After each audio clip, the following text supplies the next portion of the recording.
Thanks very much, and welcome to NYU Stern. It's always, I was thinking this morning on the way over here, it's always so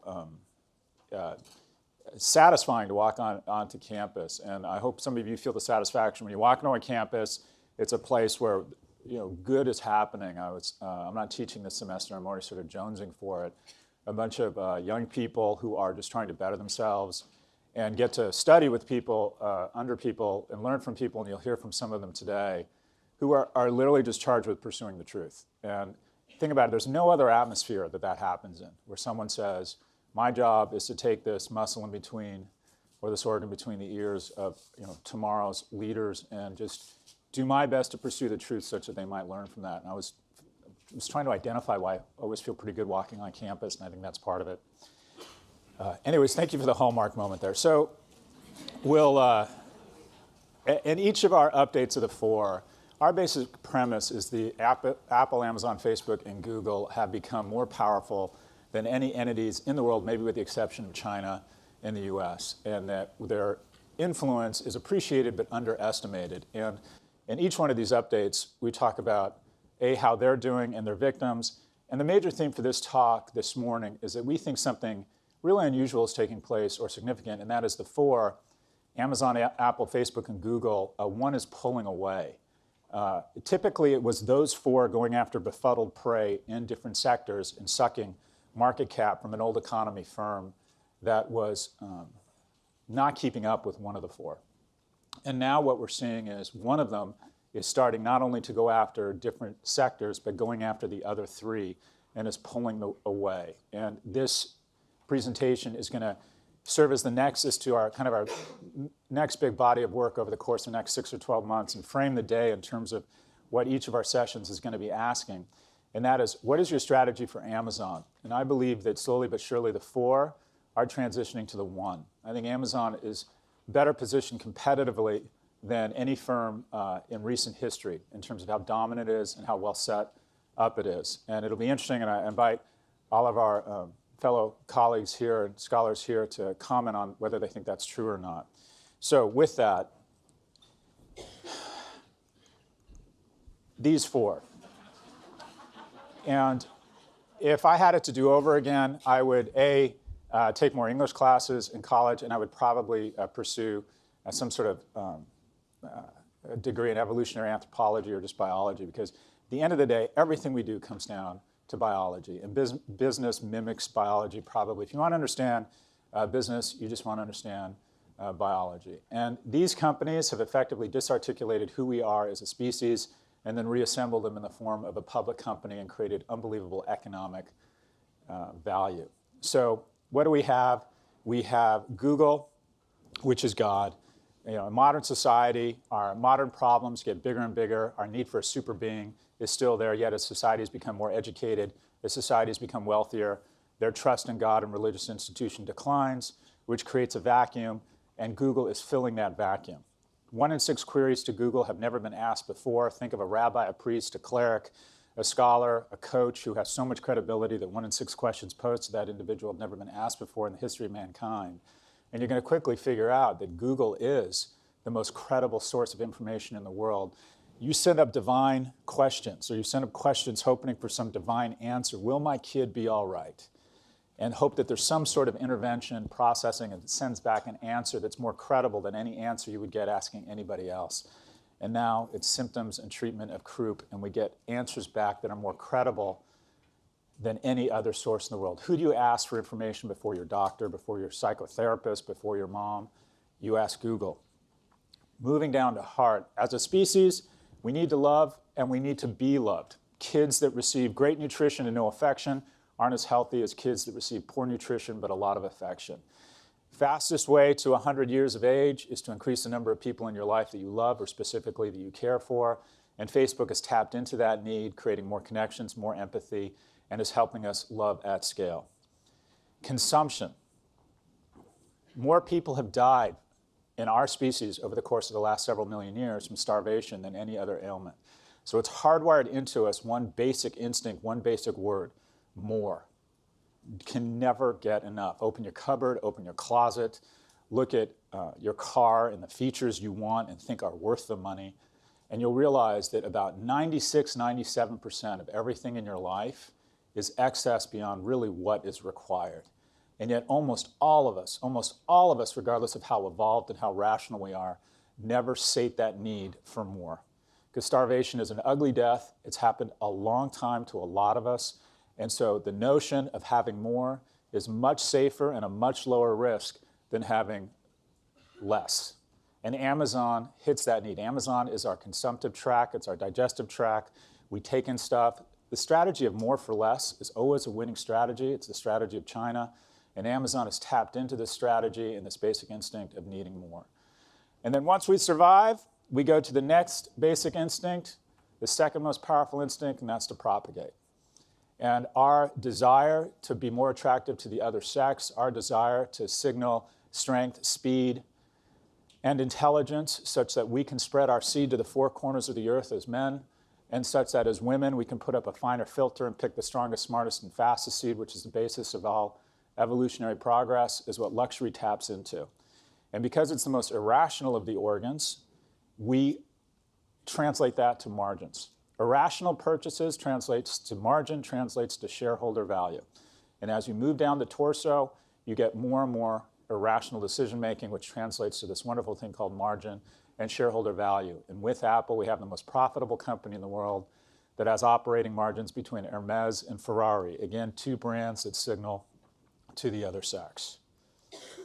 So these four combined have disarticulated who we are.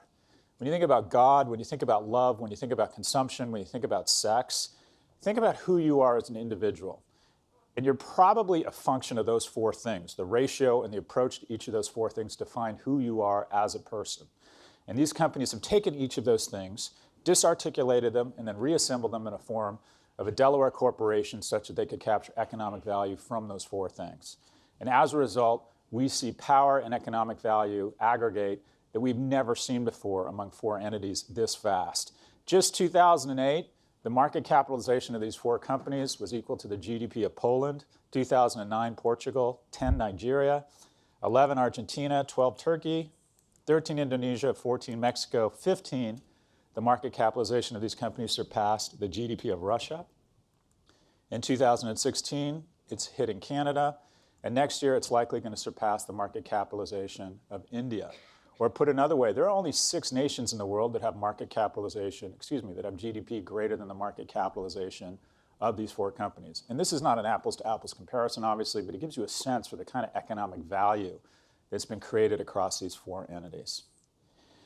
Now, there's a huge amount of controversy over whether these four companies are getting too powerful.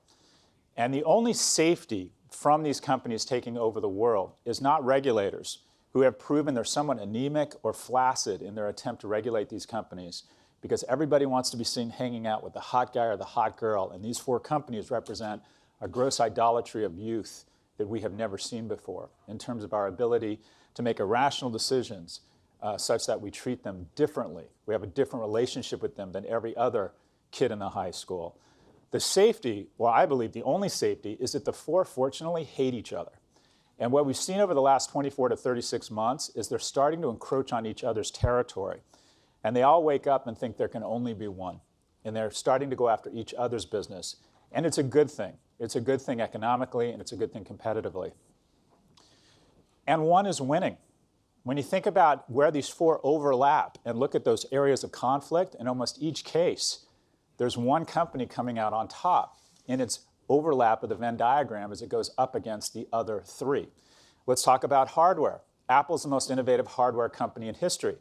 But the last 2 years, would it be the Apple Watch? Would it be the Apple Pods? It would be the hardware innovation of 15 and 16? No, it would be Amazon's Alexa. Over the last 24 months, Amazon is arguably the most innovative hardware company in the world.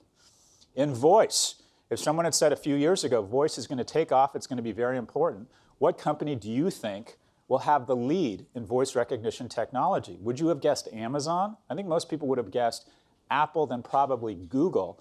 Yet Amazon has taken the lead in voice.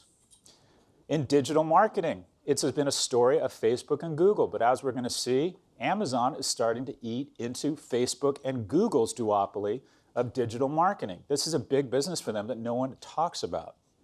So the new one is Amazon. And it's going to be very interesting how these companies respond to one of them, going up against all three of them and beating them. So some stats on just how dominant Amazon is. So we have $92 billion in U.S. holiday shopping. That's an 11% increase from 15. $18 billion Singles Day from Alibaba. Think about that, $18 billion on one day, 24% increase. $3.5 billion Cyber Monday, that was up 12% this year. $3.3 billion is purchased on Black Friday, up 22%. And then Amazon had their Prime Day. They're copying Alibaba's Singles Day and did $1 billion this year, which isn't even in the same realm as Singles Day. However, it was up 60% this year. So the fastest growing consumer or consumption holiday or day in the world is owned by one company, Amazon.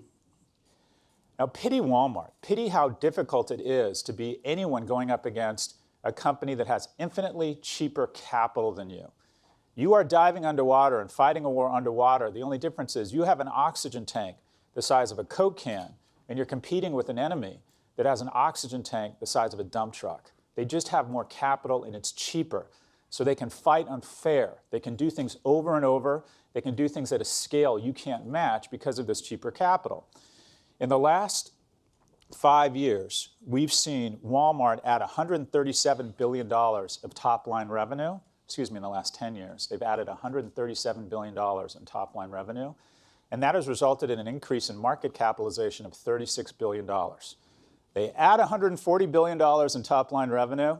They increase the value of the firm, or the marketplace says, okay, you're worth $37 billion more. Amazon has added $121 billion and increased their market cap by 2 Walmarts. So every time Amazon increases their incremental revenue by $1, the market says, thanks very much, and gives them another $2 to $3. And every time Walmart figures out a way to increase their market cap by $1, the marketplace gives them a dime. Amazon is effectively just overwhelming the competition. I'm a war history buff. At the end of World War II, the Germans had better troops. They were better trained troops. In terms of a kill ratio, German soldiers were much better than any other army. They had better technology. The jet engines we enjoy today, silly putty, the leather jacket, all innovation from the German army. The Panzer tank could effectively deflect missiles. You couldn't kill a Panzer tank from the left, the right, or the front. Missiles literally bounced off of it. However, towards the end of the world, the Allies had 38 gallons of gasoline for every 1 gallon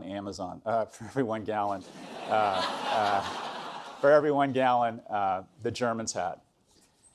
And we would literally surround the Panzer tanks with 5 or 6 Bradley tanks because there wasn't enough gasoline for the Panzer tanks.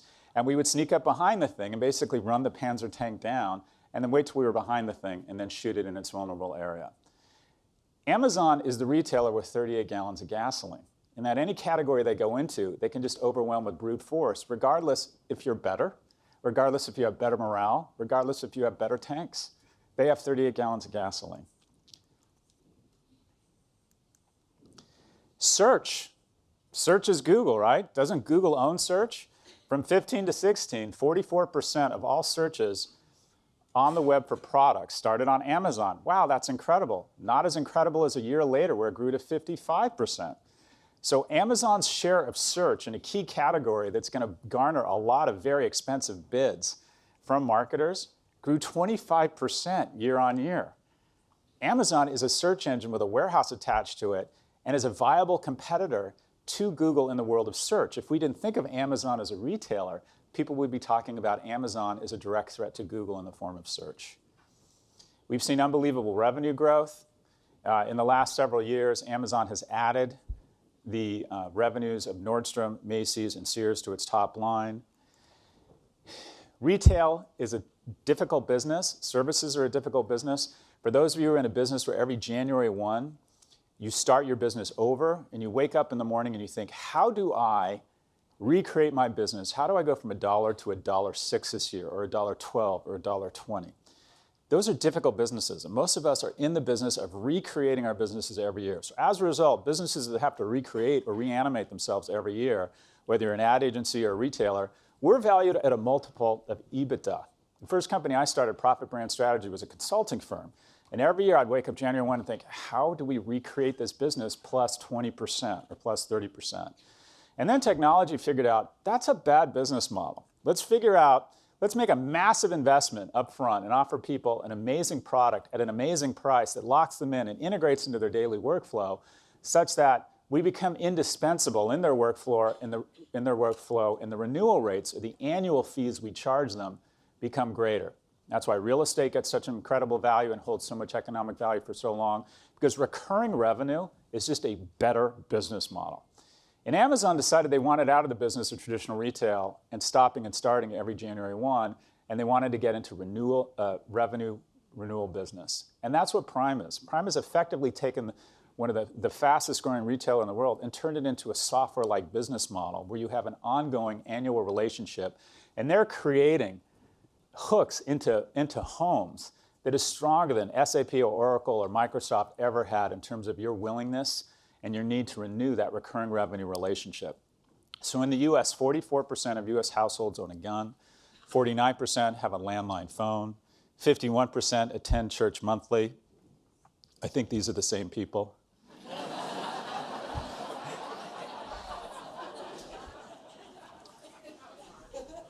By the way, that's my geography test. London, San Francisco, New York, that joke goes over really well. Nashville and Houston, not so much. 55% of U.S. households earn over $50,000 a year. 55% of U.S. households voted in the election. 58% of U.S. households now have a Prime. Nobody could have guessed that the manifestation or the biggest shift in technology the last 10 years would be that people would replace their cable line with a cable pipe of stuff. And that's effectively what Amazon Prime is. It's trying to create a cable pipe of stuff into every household and other things and create an economic recurring revenue relationship with the wealthiest households in the world. And 78% decorate a Christmas tree. The new core competence in business is storytelling. Think about every media company, the Wall Street Journal, the Financial Times, Business Insider. It's basically a megaphone for one of these four companies who steal the mic from every other company and constantly put out press releases about all the new innovation they're doing. What, drones? Are we ever going to do that? Maybe, maybe not. Not at least for 5 years. That's okay. Invite 60 Minutes in it. We're Amazon. They'll talk about anything. And it'll be on the front page everywhere. And by the way, no other retailer is going to have any space on the front page, because next week we're going to put out another press release. And the innovator, or the perception of being the innovator, results in an additional turn on EBITDA and greater profitability, which creates lower capital, which creates the ability to become the innovator.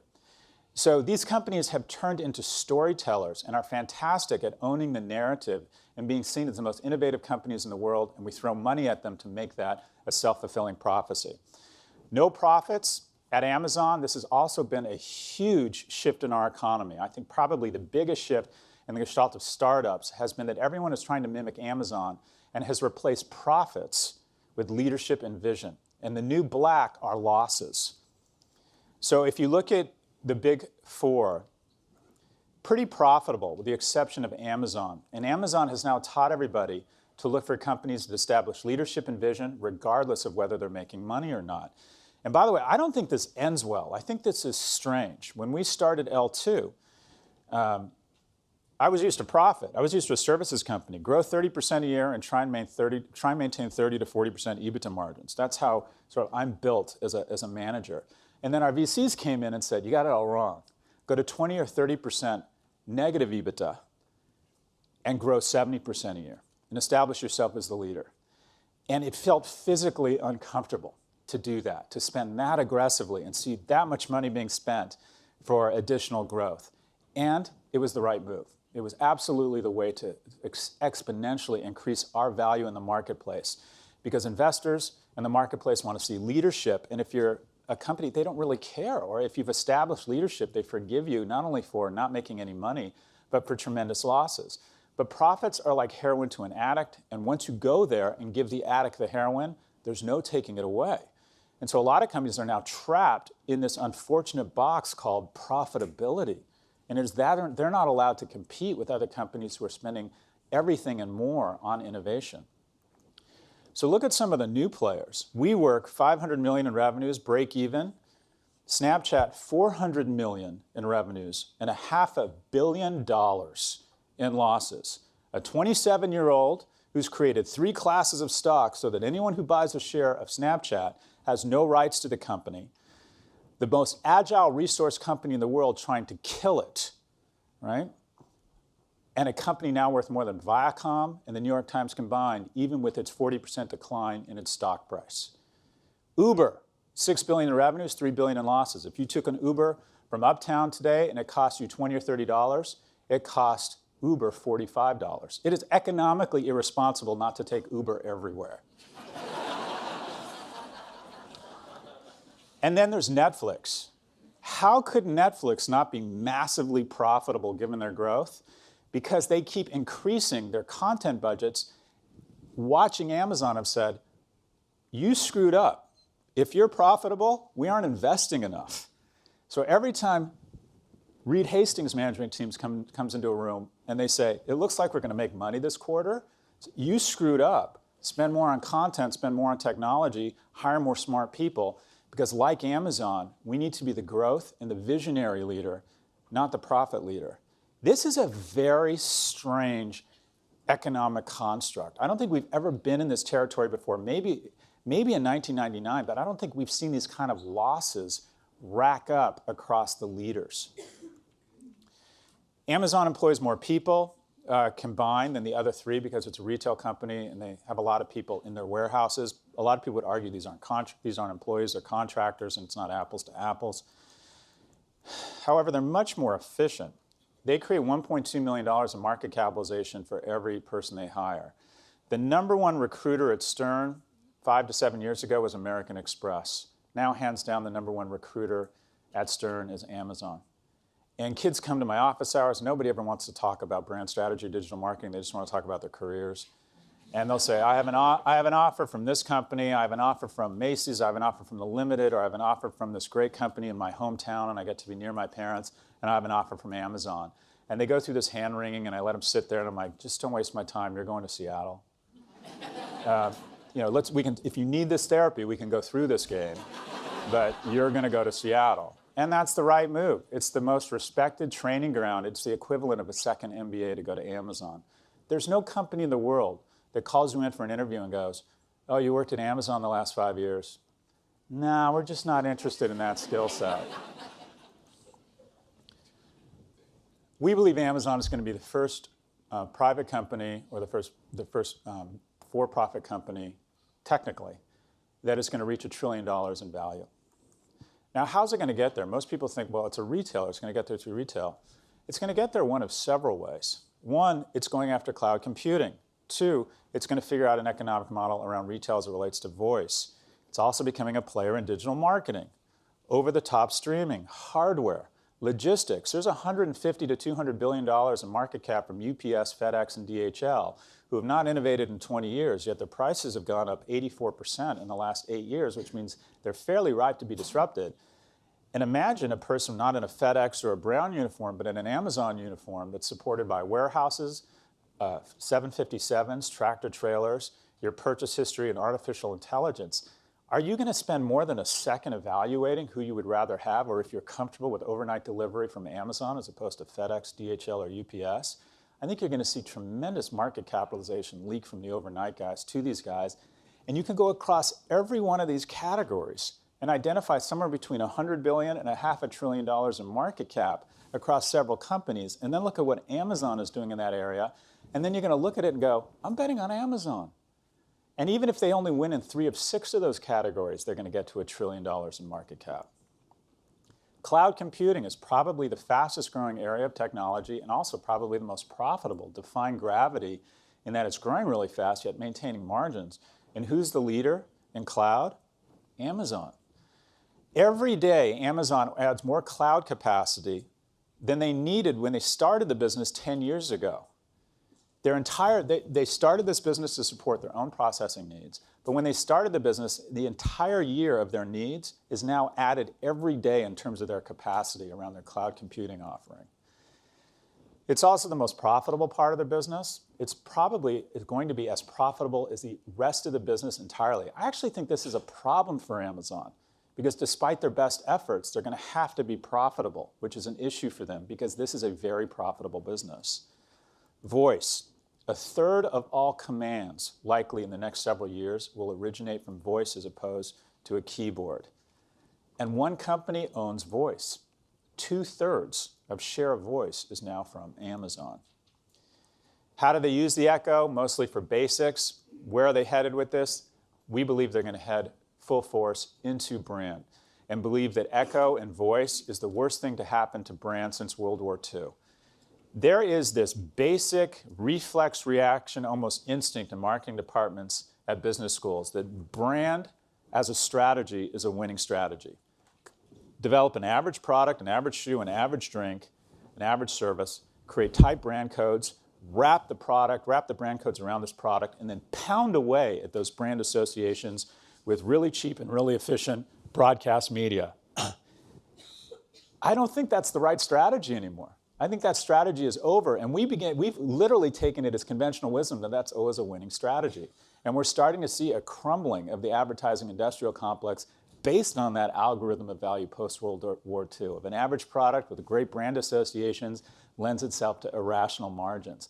And Amazon is conspiring with 500 million consumers, voice, technology, your purchase history, artificial intelligence, and fanatical investors giving it almost infinite capital to starch the margin from brands and give it back to you.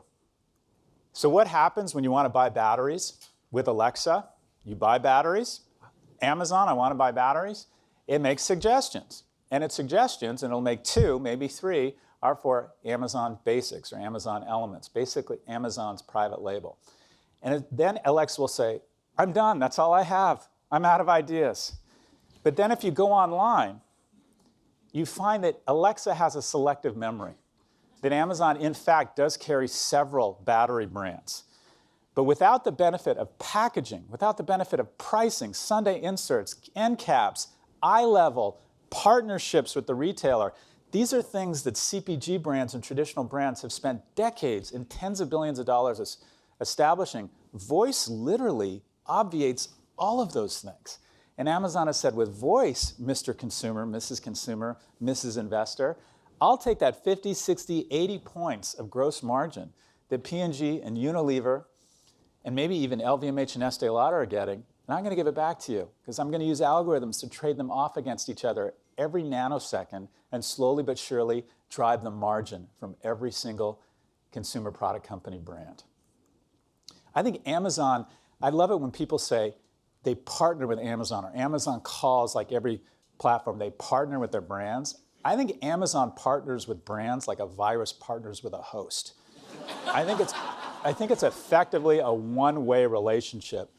If you ask Alexa for detergent, it recommends their house label Presto, even though the algorithm would tell you to order Tide, which has better user reviews and is a better deal. Now, a retailer trading brands off for private label is nothing new. We've just never seen anyone this good at it. Digital marketing. 3,500 companies financed, all being eaten alive by 2 companies, Facebook and Google. I think that 3,500 companies in digital marketing that aren't Facebook or Google and now Amazon, it's like being in a pit of death. Humidity, anxiety, and death. 103% of the growth captured by Amazon, Facebook, and Google in digital marketing. So all those people meeting with you at video optimization platforms are great at optimizing your banner ads. They join magazines and newspapers in that they're in an industry that is now in structural decline. Kids, again, come to my office hours and think about working in digital marketing. A great business as long as you work for Facebook, Google, or Amazon. Otherwise, you're in a business in decline. Amazon Media Group does, we believe, about $400 million in profit, did $1.5 billion revenue this year, is 4 times the size of Snap, and probably within 12 to 24 months will surpass Twitter in terms of revenue derived from digital marketing. Over-the-top streaming. This is what you can do when you have 38 gallons of gasoline. You can go into original video content, an adjacent business that isn't even your core business, and you can invest more than NBC, ABC, or HBO only behind Netflix. By the way, Netflix increased their original content budget $2 billion when they learned that Amazon was spending $4.5 billion on original content. So while Amazon isn't thought of as a big player in the world of broadcast or over-the-top streaming, they're about to. They may not even be as good as HBO. They're clearly not as good as HBO. They don't need to be. They just have more capital, and they'll eventually figure it out. They're also allowing producers, they're attacking it two ways. Typically, when you're a content producer or a production company, you end up with 10 cents on the dollar. If you produce Modern Family, ABC can produce $1 in advertising content, about 10 cents flows back to the original content provider or production company. Amazon is now saying we'll give content providers 50% of all the revenue we create in terms of advertising, or we'll give them 15 cents per streaming minute. So they're going after the content producers now and say, you want to be on Prime. You want to be in our video platform because you're going to have access to the wealthiest households, and bottom line is we're just going to pay you more. So you're going to see more and more original content, not only that Amazon pays for, but it's just put on the platform by content providers who have figured out Amazon's cut out the middleman, is more efficient, and can afford to lose money by attracting more and more content. So this is where Amazon was in terms of share of peak viewing hours, in terms of over-the-top streaming, as you can tell in 2015, barely a blip. But watch what happened just in 12 months, right? We know Netflix is number 1, YouTube's number 2. Amazon is now number 3. How long will it be with that 38 gallons of gasoline before Amazon begins to threaten Netflix? They're almost there in terms of spending on original content. You're going to see an unbelievable decline, and I've been saying this for 5 years, and I've been wrong for 5 years, but in decline of broadcast, traditional broadcast media. The only thing keeping broadcast media alive right now is sports. If you took away sports from viewership, you'd have massive declines in viewership across these companies. And the thing about sports is you can't own it. It goes to the highest bidder. One year, the Olympics, the World Cup go to ABC, then it goes to Fox. So these really aren't proprietary advantages. There's nothing, there's no confidence building here. There's nothing that it does to your culture that's sustainable. You're just the highest bidder at that moment. But it has been the last firewall of broadcast media. So clearly what's going to happen in the next 12 to 24 months, we're going to see the Super Bowl, the Olympics, or March Madness go to Facebook, Google, maybe even Twitter, or more likely Amazon. Why? They have a bigger checkbook. They're going to start buying these and spreading it across their platforms and their user base. Hardware, Alexa is the hardware innovation of the last few years. The Amazon Fire gets more reviews than any other hardware product on Amazon. Logistics, they're creating an unbelievable back-end logistics platform that they can sell into other retailers trying to get into those households that are the wealthiest households in the world. They filed more patents than almost any other logistics company. 757s, tractor trailers. Amazon has co-opted the post office and said, this is a great deal for us. They're losing money subsidized by taxpayers, and we'll give them gross margin or incremental revenue that has very high gross margin by leasing this vast network that taxpayers pay for and operating it on a Sunday. So our tax dollars are somewhat subsidizing Amazon's back end because Amazon has figured out a way to leverage this infrastructure on Sundays. And if you see a USPS truck on a Sunday, it's effectively an Amazon truck.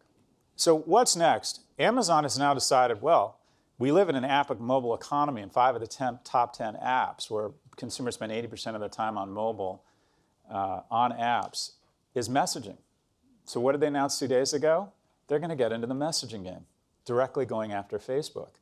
None of the other 3, none of the other 4, I should say, are this aggressively going after each other and across each point of contact, winning. So each of these 4, there's a great scene, or I think a decent scene, in Star Wars, I forget which one it is, where young Darth Vader is told to kill all the young Padawans.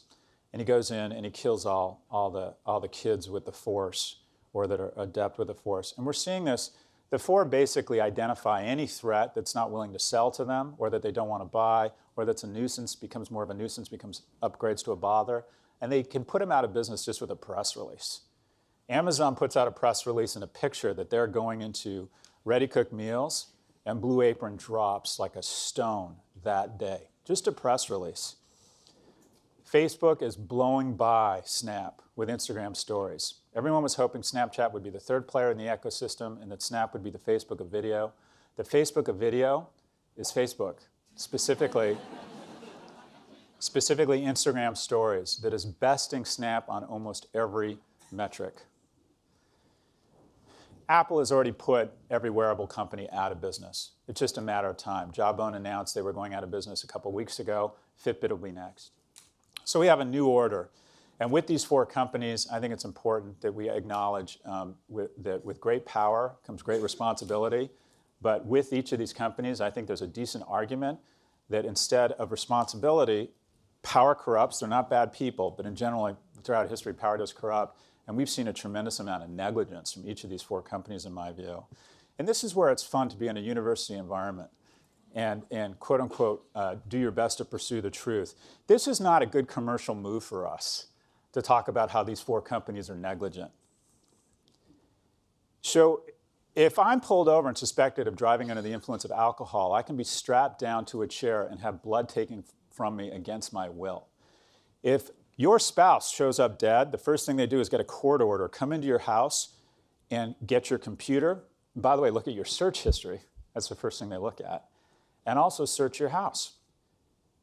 But if a terrorist shoots 17 people, and they know that's the individual that shot these people, and they get his phone, don't touch the phone.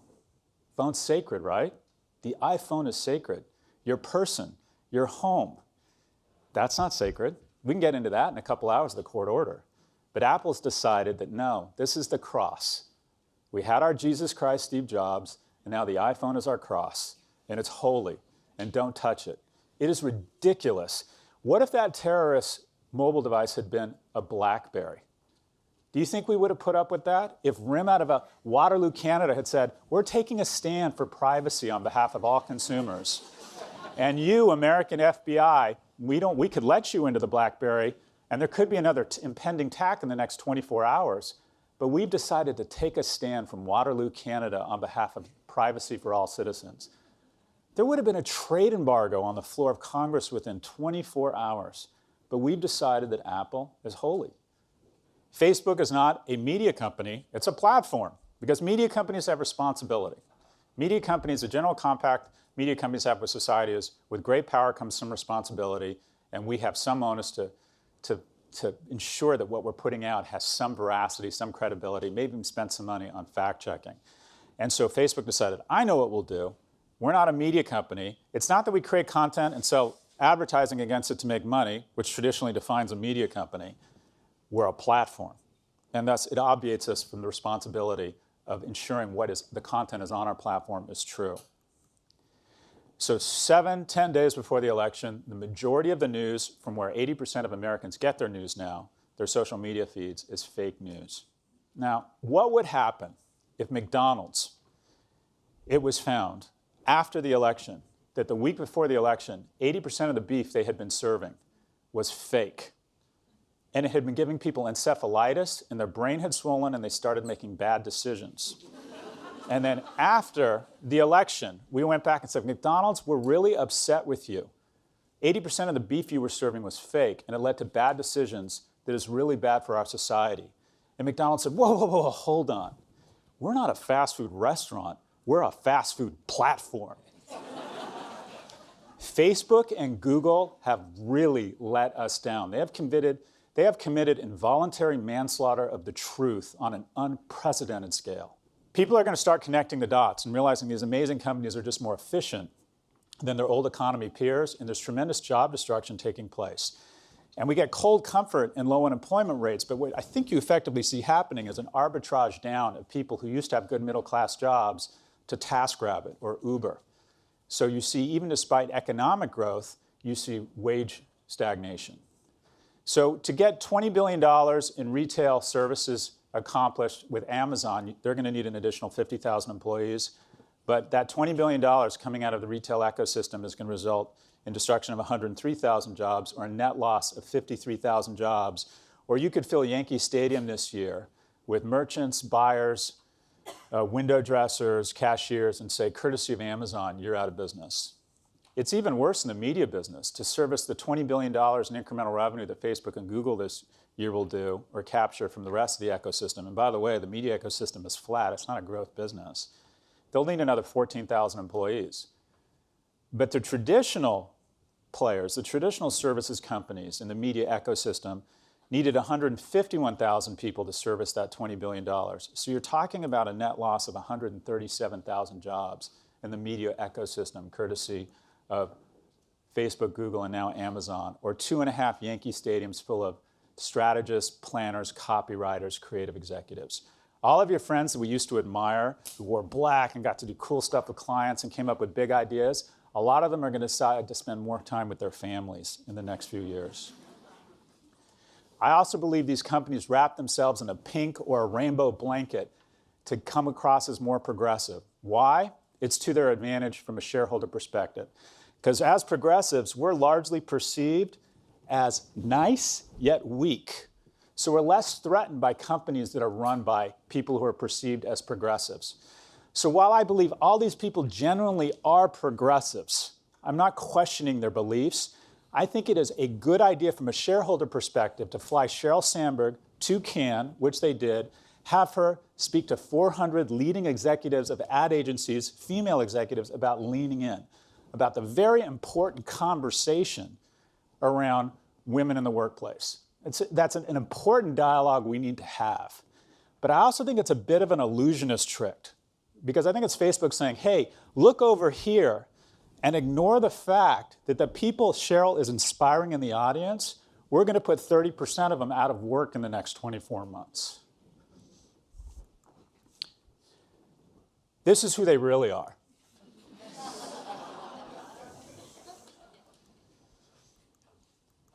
Now, don't we need innovators? Don't we need them? Don't they do a lot of good things? Sure. Fantastic for the US, fantastic in terms of owning real estate in San Francisco or the Ferrari dealership in Portola Valley, or if you work at these companies, they're inspiring. There's a lot of great things about these companies. But what about taxes? Who pays for our soldiers, our nurses, our roads? The average S&P 500 company paid 27% of its profits in taxes. This is what the 4 paid. Why? Because we allow them to transfer their capital or their profits to tax havens that suppress their profits in high tax areas and raise them in low tax areas, thereby bringing down their average tax rate. And no legislator or no lawmaker wants to go after them because everybody wants to hang out with a hot girl. Everybody wants to be friends with the hot guy, right? You're not innovative. You don't get it if you go after these companies. Facebook gets fined $122 million for lying, saying when EU regulators say, we're worried you could share all this information across the 500 million people using WhatsApp and use it to threaten privacy concerns across the Facebook platform. We don't like the idea of all this data being in one place. And Facebook says, it would be literally impossible for us to figure this out within several years. Okay, fine. We believe you. We'll approve the merger. We'll approve the $20 billion acquisition of WhatsApp. And then guess what? They figure it out. And the EU regulators say, you know what? You lied to us. We're angry, so we're fining you $122 million, which is the equivalent of 0.6% of the value that Facebook put on WhatsApp. So what regulators and we as a society are saying to these companies is that the smart thing to do is to lie to us. This is the equivalent of having a parking meter that costs $100 an hour, but if you refuse to pay the meter, you get a ticket for 50 cents. The smart thing to do is to break the law. Now, what we're starting to see in the EU is there's one regulator there whose testicles appear to have descended and has decided that she is going to start fining companies at a level that they begin to notice. But still, does this really matter? Does Google really care that they're fined $2.7 billion in exchange for going full force at every decision they want, regardless of antitrust, privacy concerns? So, Amazon will make a transformative brick and mortar acquisition in the next 12 months because they have no choice. By the way, this is me gloating. My prediction is that Amazon will acquire an organization like a Whole Foods or a Wegmans, as they have not figured out grocery. By the way, I want to apologize for having a picture of me above me. That's like shavings of shit on a shit salad. This is 5 days before Amazon announced the acquisition of Whole Foods. I still believe they're going to buy a Macy's or a Carrefour or something like that. I can't imagine why they wouldn't buy Whole Foods, for example. Now, what happens the day they announce? The marketplace says, this is a great idea. As a matter of fact, we like it so much, we'll pay for it for you. And Amazon's stock goes up the day of the announcement more than the acquisition price. And they say to every other retailer, we're so pissed off that you're not Amazon and you're not bold like Amazon, we're going to make you pay for the price of Amazon to buy Whole Foods. And the market cap decline of every other grocer that didn't make this bold move is hammered more than the acquisition price. So Amazon putting out a press release gets this acquisition paid for by other retailers. I believe that CPG companies are going to need to forward integrate into retail, and the opportunity is for these companies to do what LVMH did and Apple did and do this crazy move of forward integrating into retail. As brand building gets harder and harder pre-broadcast because wealthy young people opt out of the advertising industrial complex, advertising has become a tax that the poor and the technologically illiterate pay. We're opting out of it. So the only way to reach people is at the point of purchase. You're going to see the best companies with high margins, whether it's Nike, Rolex, or Samsung, have to forward integrate into retail, into point of purchase. Otherwise, their margins are going to decline. I also think there's a big opportunity because retail has been hammered so hard. It's so much cheaper than buying other growth brands, which is currently what they're doing. So the question is, how did we know? Amazon had never made an acquisition more than $1 billion. They made an acquisition of $13.5 billion, and we predicted it literally 7 days before it happened. How did we know? And I'm about to let you in on how this actually went down, on how this happened. So we're testing Alexa. We're hurling thousands of commands at Alexa every day in the office and taking notes to try and figure out what is Amazon's strategy with Alexa. And we're in there, and I'm playing with Alexa, and I said, okay, Alexa, buy whole milk. Alexa, buy whole milk. I couldn't find anything for whole milk, so I've added whole milk to your shopping list. Okay, and then I said, Alexa, buy organic foods. Alexa, buy organic foods. The top search result for organic food is Plum Organics baby food, banana, and pumpkin, 12-pack of 4 ounces each. It's $15 total. Would you like to buy it? And then, as often happens now at my age, I got a little bit confused and I blurted out something I didn't mean to. Alexa, buy Whole Foods. I have purchased the outstanding stock of Whole Foods Incorporated at $42 per share. I have charged $13.7 billion to your American Express card. I thought that was going to be funnier. So our prediction, Amazon is the first trillion-dollar company, but don't celebrate yet. A district attorney in a state's office is going to start to connect the dots between job loss. People are going to get increasingly pissed off at the continued illusionist tricks of these 4 companies, get angry at Amazon, and this district attorney is going to realize the fastest blue line path to the governor's mansion is to go after Amazon. Amazon by 2020, first trillion-dollar company, and then soon after, it'll be broken up. Our next speaker